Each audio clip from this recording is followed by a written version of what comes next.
Hello friends, எல்லாரும் எப்படி இருக்கீங்க? இன்றைக்கி நம்ம வீடியோவில் 3 பொருளை வச்சு நல்ல ஒரு டேஸ்டியான ஸ்வீட் ரெசிபி செய்ய போகிறோம். கண்டிப்பாக எல்லாருக்கும் ரொம்ப பிடிக்கக்கூடிய வகையில் இந்த ஸ்வீட் ரெசிபி இருக்கும். வாங்க இப்போ அந்த ஸ்வீட் எப்படி செய்கிறதுன்னு பார்க்கலாம். முதல்ல ஸ்டவ்வை பற்ற வச்சுக்கிட்டு ஸ்டவ் மேலே ஒரு கடாய் வச்சுட்டு அந்த கடாயில் 1 கப் அளவுக்கு பால் சேர்த்துக்கிறேன். எல்லா பொருளையும் ஒரே கப்பில் அளந்து சேர்த்துக்கோங்க, கரெக்டாக இருக்கும். நான் எடுத்துருக்கிற கப்போட சைஸ் பார்த்தீங்கன்னா 250 மில்லி. இந்த கப்பில் 1 கப் அளவுக்கு பால் சேர்த்துக்கிறேன். காய வைக்காத பால், தண்ணியெல்லாம் எதுவுமே சேர்க்காமல் நல்லா திக்கான பாலாக சேர்த்துக்கோங்க. பால் நல்லா காஞ்சு கொஞ்சம் கொதிச்சு வரட்டும். பாலை நல்லா காய வச்சதுக்கப்புறமா இப்போ இது கூட மில்க் பவுடர் நான் சேர்த்துக்க போகிறேன். மில்க் பவுடர் பார்த்தீங்கன்னா 125 கிராம் அளவுக்கு நான் எடுத்திருக்கேன். 1 கப் அளவுக்கு மில்க் பவுடர் சேர்த்துக்கிறேன். ஸ்டவ்வை லோ ஃப்ளேமில் வச்சுக்கிட்டு சேர்த்துக்கலாம். உருண்டை கட்டாமல் இருக்கணும், அதனால் கொஞ்சம் கை விடாமல் ஸ்டவ்வை லோ ஃப்ளேமில் வச்சுக்கிட்டே நல்லா கலந்து கொடுத்துக்கணும்.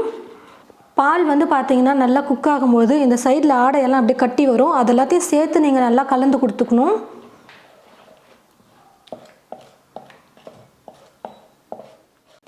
நல்லா உருண்டை இல்லாமல் கலந்து கொடுத்ததுக்கப்புறமா இது கூட இனிப்புக்கு தேவையான அளவுக்கு சர்க்கரையும் சேர்த்துக்கிறேன். நான் மொத்தமாக 1/4 கப் அளவுக்கு சர்க்கரை சேர்த்துக்கிறேன். எல்லாத்தையும் சேர்த்து நல்லா குக் பண்ணிக்கிட்டே இருக்கலாம். கொஞ்சம் ஸ்டவ்வை மீடியம் ஃப்ளேமில் வச்சுக்கிட்டே கலந்து கொடுத்துக்கிட்டே இருந்தோம்னா நல்லா கெட்டியான பதத்துக்கு வரும். அது வரைக்கும் நம்ம குக் பண்ணிக்கலாம்.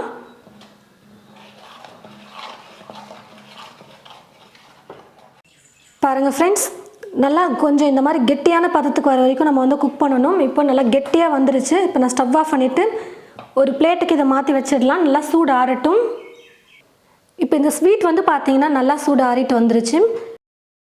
இப்போ இதிலிருந்து ஒரு 1/4 பாகம் மட்டும் நம்ம எடுத்துக்கலாம்.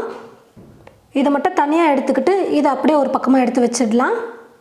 உங்ககிட்ட ஃபுட் கலர் லிக்விடாக இருந்ததுன்னா நீங்கள் சேர்த்துக்கோங்க. அப்படி இல்லைனா கொஞ்சமாக ஒரு 1/2 டீஸ்பூன் இல்லை 1 டீஸ்பூன் அளவுக்கு தண்ணி எடுத்துகிட்டு அதில் ஃபுட் கலரை சேர்த்துட்டு மிக்ஸ் பண்ணிக்கோங்க.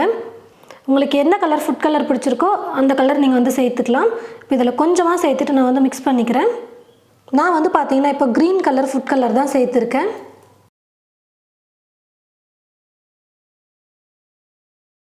ஃபுட் கலர் சேர்த்து நல்லா மிக்ஸ் பண்ணி எடுத்துக்கிட்டேன் பாருங்கள். இப்போ இந்த மாதிரி ஒரு பட்டர் ஷீட் எடுத்துக்கோங்க. பட்டர் ஷீட்டில் போட்டு நம்ம தேய்க்கும்பொழுது நல்லா ஒட்டாமல் வரும். இந்த மாதிரி மேலேயும் ஒரு பட்டர் ஷீட் போட்டு மூடிட்டு நல்லா இப்போ தேய்ச்சிக்கலாம்.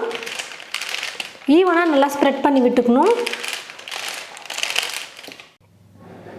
இந்த மாதிரி நம்ம தேய்ச்சி எடுத்ததுக்கப்புறமா நம்ம க்ரீன் கலரில் ரெடி பண்ணியிருக்கிற இந்த ஸ்வீட்டை எடுத்து நல்லா இந்த மாதிரி இந்த நீளத்துக்கு நம்ம உருட்டி எடுத்துக்கலாம். இந்த மாதிரி நீளமாக உருட்டி எடுத்துட்டு நடுவில் இதை ப்ளேஸ் பண்ணிவிட்டு நம்ம அப்படியே சுருட்டி விட்டுக்கலாம்.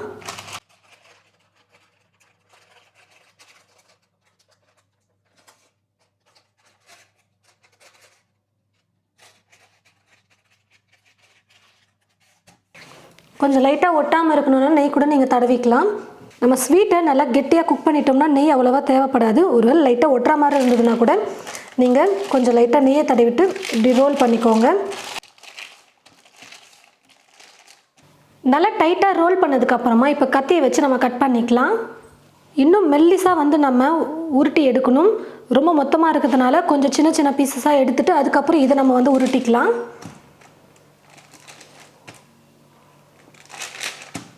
இப்போ இது எல்லாத்தையும் நல்லா மெல்லிஸாக நான் உருட்டி எடுத்துக்க போகிறேன்.